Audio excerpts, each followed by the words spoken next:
Hey, Tony Guys is here. Now you have to go back and watch the video where I was talking about this, about the fruits of the spirit and how staying cool, calm, and collected, how sometimes that could help us out.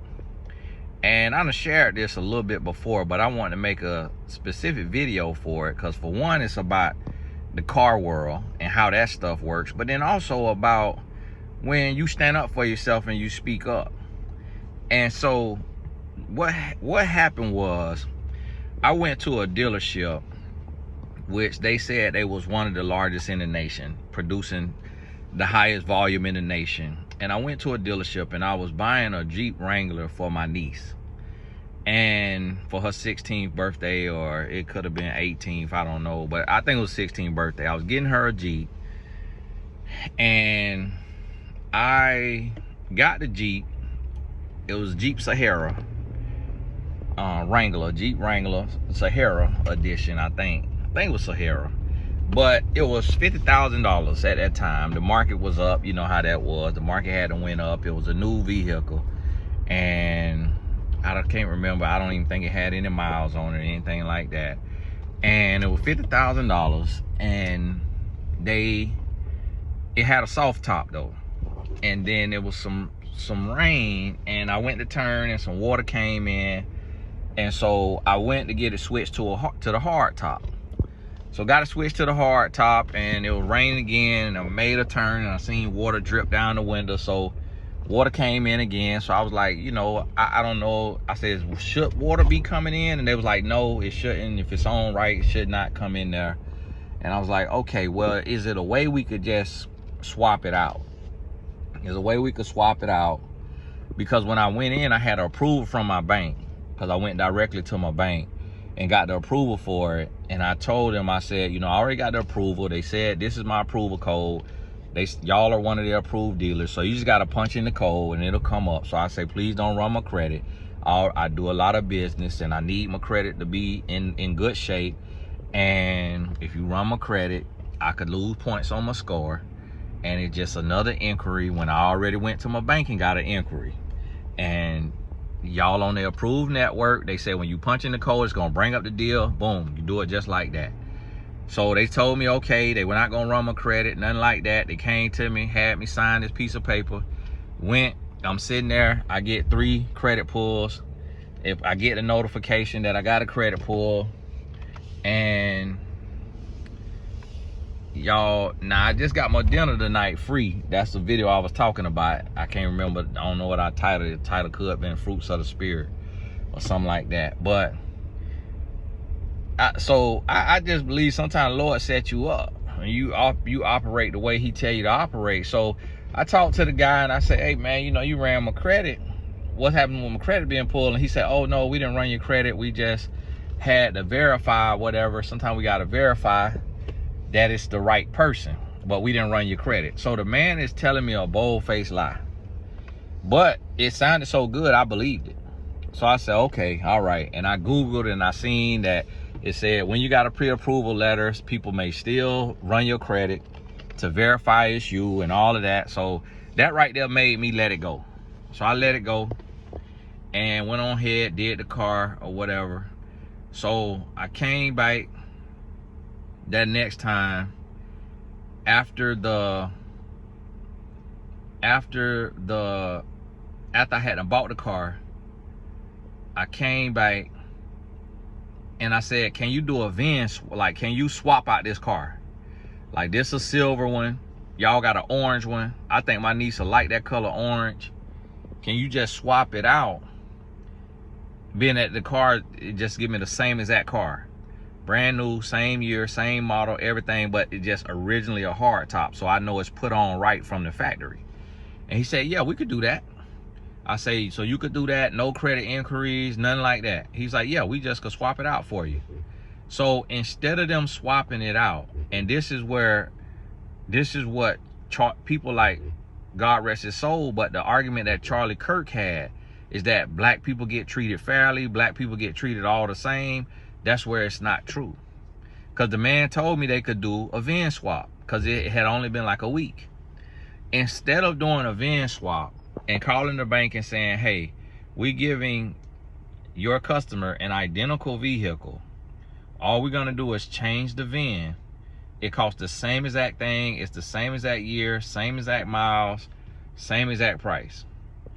Instead of him doing that, he did the vehicle as a trade-in, because they had them pulled up my credit and they saw that I had stellar credit and I had a lot of car history, because I don't cheat on my wife, so my side chicks is my cars.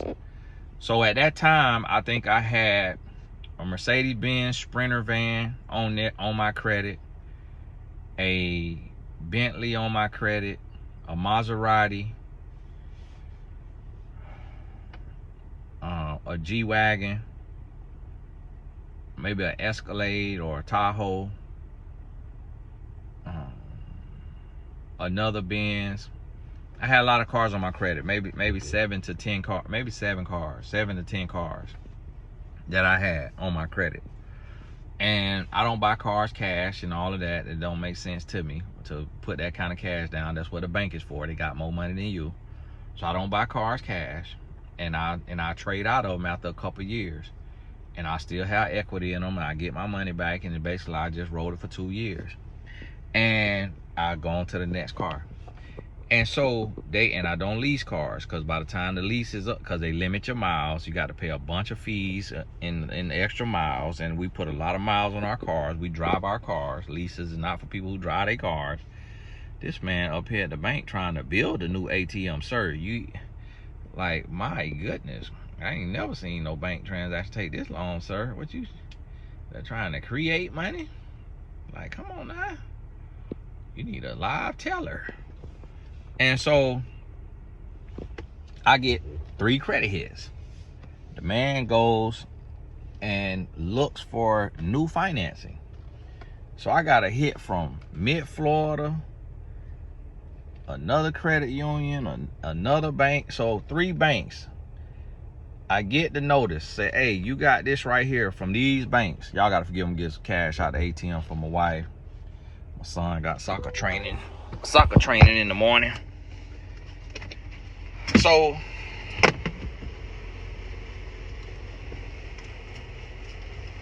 I go to the guy and I say, hey, man, what y'all think, bro? Like, you think I'm not gonna get a notice that y'all ran my credit? I say, here it go. It say my credit been ran.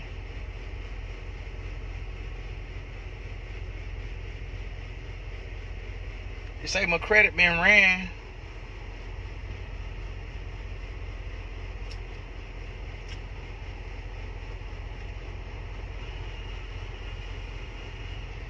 It say my credit been ran 3 times. Y'all told me you could do a VIN swap. I say, so this don't even make no sense that my credit been ran like this now. And after you told me you could do a VIN swap. And so, yeah, you know, I apologize. I said, I got to call the bank. And I'm finna check into this. Because now, I don't even believe the first time y'all ran my credit when I told y'all to go through with my transaction with the bank. So I'm finna call the bank and see what's going on. So I called the bank and I said, yes, I'm calling by the car loan I did, and I want to know, and I don't put cash down either, because that's also another scam. You ain't got to put no cash down, because to the bank you dealing with $1 billion industry. You putting $1,000 down is not gonna make a difference for that bank. That's the dealer putting money in their pocket.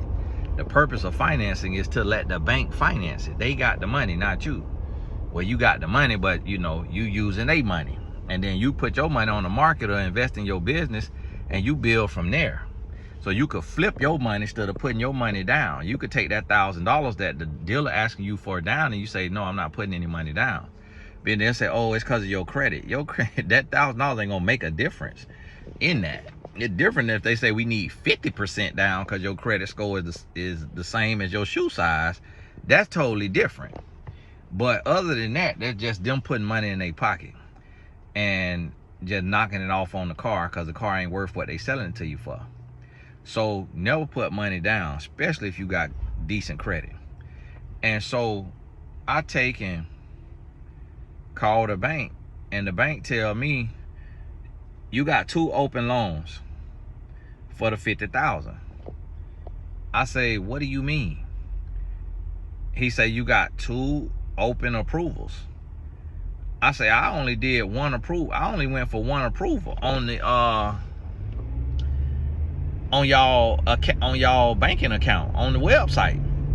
He say, yes, you did that, but the dealer also applied for the same exact amount.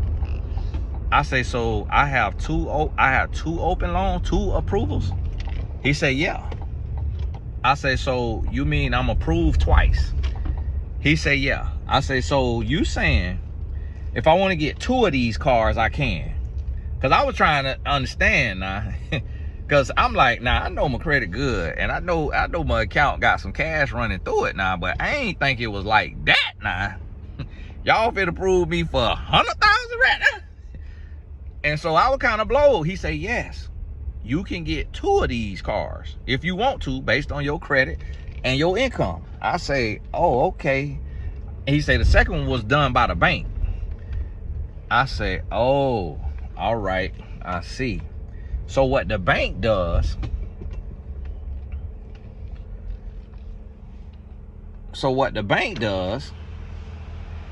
is the bank takes, and they taking y'all give me 1 second.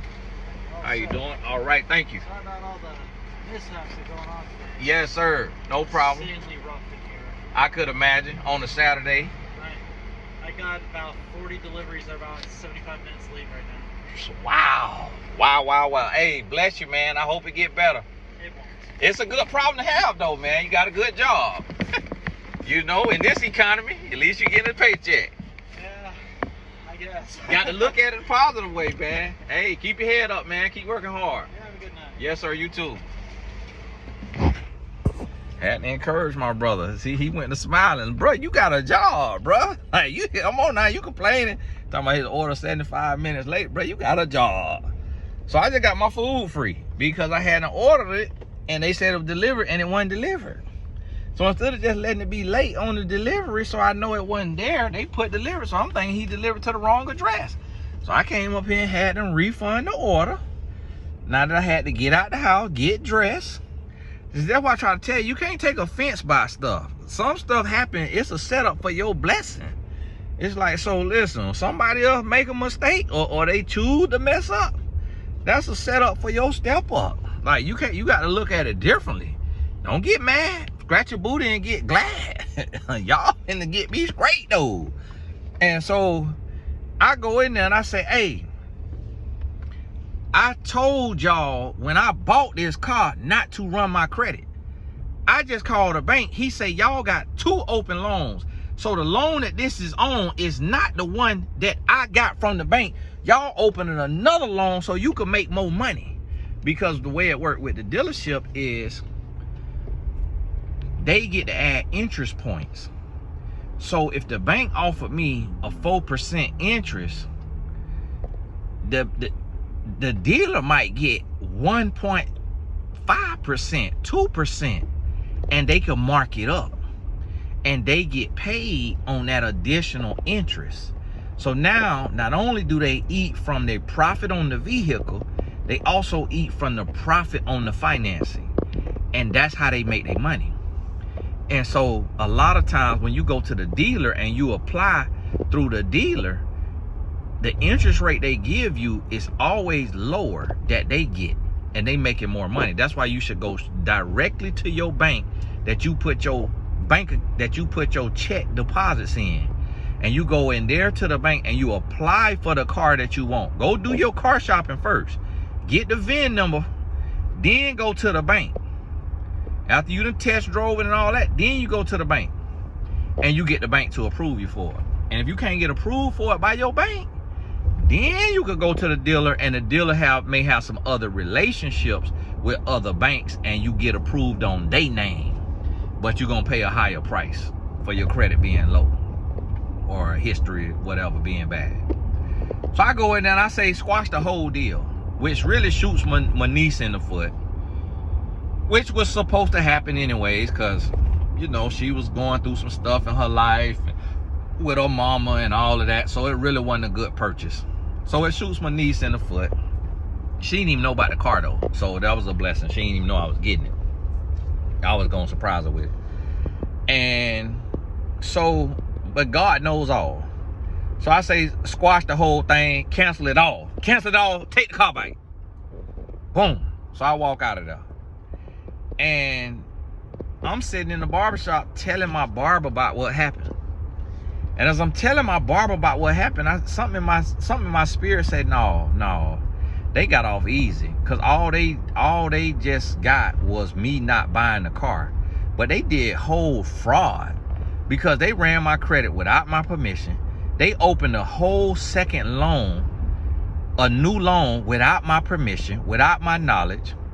I say they got off too easy. So I went back up there and I said, hey, I came up here the other day and I turned the vehicle back in, and I had already got a bank approved, and I told him the situation. The man tried to give me the same little spiel they gave me. Oh, our floor plan is through that bank, and so we have to do the deals. We have to run the business through us because our floor plan is with them, which basically he was saying our funding comes from them. So we get more credit when we do deals through them. That's how we pay them back or something like that. I don't know what it was.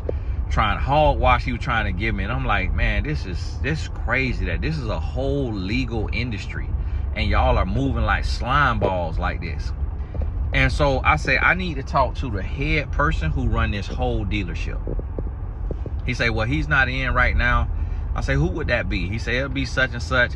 I say, okay, I need to talk to him, so I need his phone number, and you let him know, and I'm gonna set up a time to come up here and talk to him, and I need to talk to him about what happened, because y'all gonna have to straighten this out. And so I get in touch with the dude, and I let him know what happened, and I go up there. Now I got a little bit more leverage than most people, because I have an online following and all of that. So I got a little more leverage, but I'm gonna tell you how to get leverage when you ain't got it visibly. And so I go up there and I talk to him, and the conversation was 3 hours. Now I also have a way with words, and I'm able to articulate myself, so I'm not telling you that anybody could do this. I also was very cool, calm, and collected. I did not curse. I don't curse on my day-to-day life. I never curse. I don't yell unless I need to. And so I was talking to him like I'm talking to you right now. And I told him what happened, and how it was fraud, and how they was doing crooked business, and that they needed to make it right. He said, well, sir, you know, how about I sell you that car at my rate? I'll knock off like 14 grand on that car. Give it to you at my rate. So the fact that he offered to do that, and I say, okay, that let me know he could do something. But I said, no, that's not good enough. I said, no, that's not good enough. And the more we talked, and he had a little bit of arrogance, he had a little bit of condescending, and that's the wrong thing you want to have when you're talking to somebody like myself. Cause now I'm finna cost you. Now you finna have to pay the piper. And he had the regional director in there, I guess, who run like half of the state or something like that. It was a white guy. He was in there. The guy I was talking to was, I think, was like a Hispanic and white or something like that, or a different type of Hispanic. And the guy who ran my credit, who sold me the car, was a Hispanic. The finance guy was a white guy. So it was all white guys and Hispanic guys that I'm dealing with. And I'm in here as a black guy. And so I told him, I say, sir, well, what we gonna do for you doing this? And I be making up hypothetical situations. I say, sir, this is what you gotta realize. Let's say I'm on the cusp of good credit and fair credit. When y'all run my credit 3 times, you could lose up to 4 points for each credit pull. typically it'd be 1 point. But when it's multiple pulls, then it could be 2 to 4 points. I say, so let's say I lost 12 points and I dropped from, and I'm on the cusp and I got good credit, but I'm on the cusp. So now I dropped the fair credit. Now, when I go try to do a multi-million-dollar real estate deal, I say, me and my partner, we buy hotels. My partner buy hotels. I don't buy hotels. I just lump myself in there. Say, me and my partner buy hotels. So we build hotels. So if I need, this hotel costs $22 million. So if we going to do a loan for $10 million, and my interest rate get bumped up from 3% to 6%, you just cost me hundreds of thousands of dollars for erroneously running my credit without my approval. So see, when I put it to him like that, he said, ooh, ooh, this man know what he talking about. I don't know what I'm talking about. I'm barely know what I'm talking about. I'm making stuff up. But he don't know that. And so I say, the other thing is, sir, if you would do that to me, a millionaire, I come in here, you see I got a $500,000 worth of cars financed on my credit. I say, if you will pull that on me, I know what you'll do to that little old black lady who come in here to buy her first car as a widow. You think I do this to little old black ladies? I say, absolutely.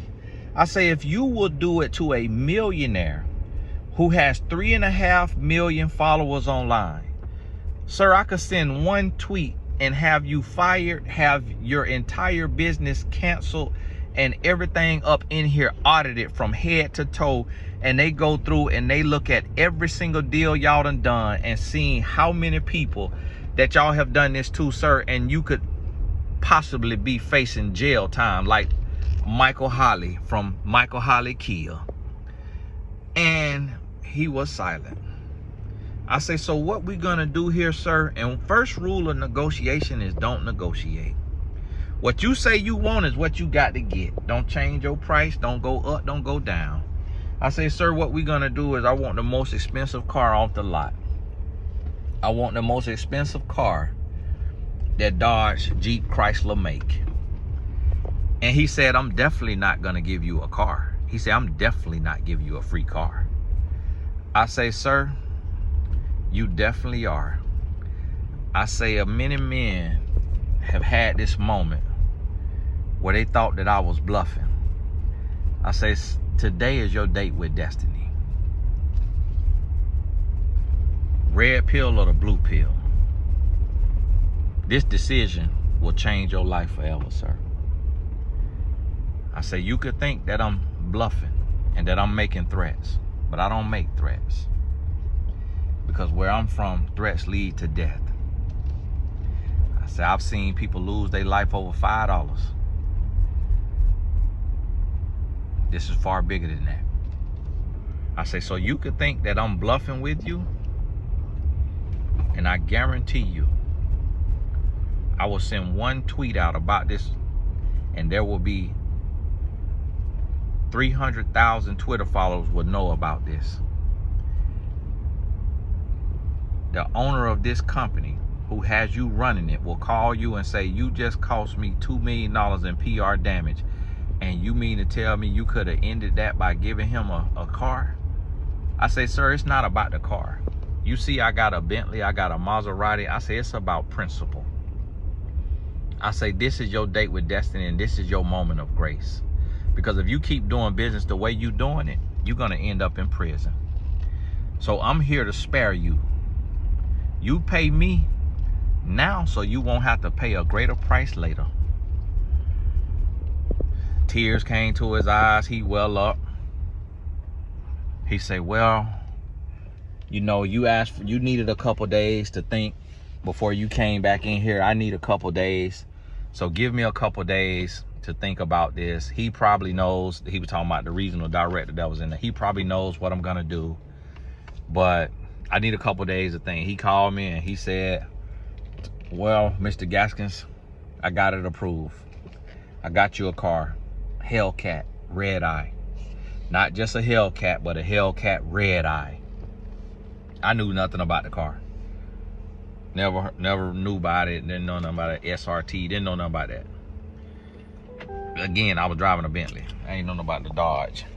And so he sent me 2 cars that I could choose from. One was Hunter Green. One was like a Royal Electric Blue or something like that. And I choose the blue one. It had matte black hood, matte black top, and all of that. I choose that one. And I go in there and I tell him I want it. He said, "You got a Bentley, right?" I said, "Yes, sir." He said, "Well, I'm gonna do," he said, "got the diamond stitching in the seat, right?" I said, "Yeah." He said, "I'm gonna do diamond stitching in these seats. So I'm gonna redo the leather, do diamond stitching to where it'll be black leather, take it from cloth to Napa leather with the blue stitch and diamond stitching to match the car." I said, "Okay, I appreciate it." He said, "It's a $1,400 value I'm gonna throw in there." I said, "All right, I appreciate that." He said, "Now you're gonna have to pay the taxes on it, which will be about 13 grand. I say, "Sir, I'm not paying a dime." I say, "I don't know if you're gonna have to pay it, if your business gonna have to pay it, but this your mistake. You're gonna have to eat it 100%. He said, "I don't know if we could do that." I say, "You could do it." He said, "All right, let me make a call. Let me see." He called me back. He said, "Hey, I got the taxes covered. You're not gonna have to pay taxes." I said, "Okay." I said, "I thank you for figuring that out." And he say,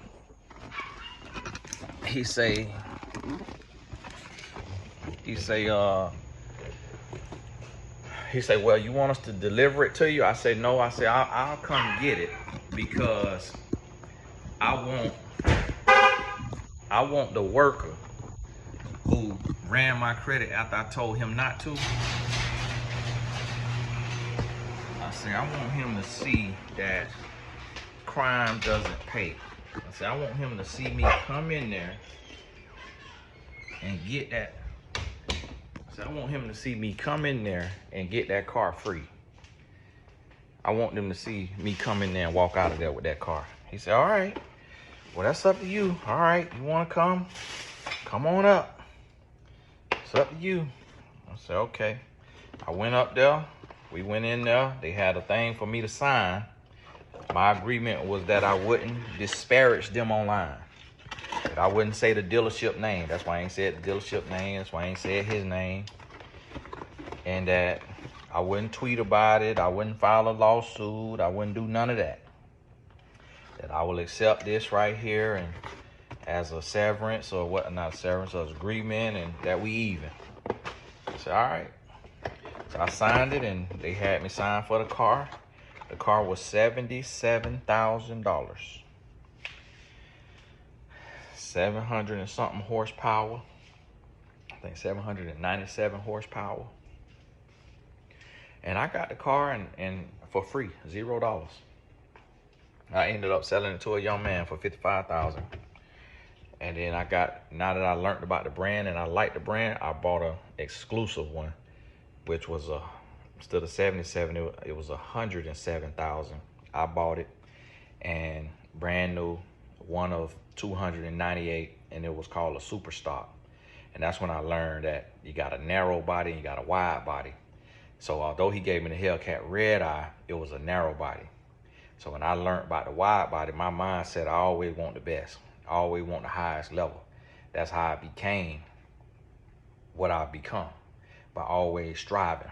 And so I went and got that car, found it online. They was upselling it, because it's just the market and stuff like that. They'll call it Dodge Super Stock. And in 2021, they had only made 298 of them, Google said. Then later they updated, said they made about 500. I don't know what the truth was. But I bought it, drove it for a little while. Too much muscle. Too dangerous. Hit on the gas, that thing a fishtail. You about to lose your life. I sold it to an NBA player, one of my mentees in the NBA. I sold it to him for, I think, 100 grand. I believe. Yeah, I sold it for 100 grand. So, and I had financed 107 with no money down. And so I hadn't even paid that much. I had about 2 years. So I had spent about 20-something grand on it, on the payments, and then sold it for 100. So still got out of there. It's too much power for him. He ended up selling it. for 60. A year or so later. And so that's how that thing worked. But I want to share that with y'all. Speaking up, asking for what I want, standing my ground, not accepting less than what I wanted, and I got it. They tried a child of God. And when you try a child of God, you're going to have to pay the piper. And so it cost them a whole car. I think the dude ended up losing his job, because when I went back up there, I never seen him again. Because I go up there for service and stuff, I never seen him again. So he could have lost his job for the tomfoolery. I don't know, but I just said that to say, don't let nobody play in your face. When you feel wrong, go all the way up to the top. But the key is, you got to be cool, calm, and collected. Because if you get out of character, you ain't gonna get nothing. If I would have yelled and screamed and flipped tables, they would have called the police on me, and I would have been the crazy, deranged, angry black man. But by me keeping my cool, standing on business, I walked out there with a free $80,000 car. God bless you. Keep your head up.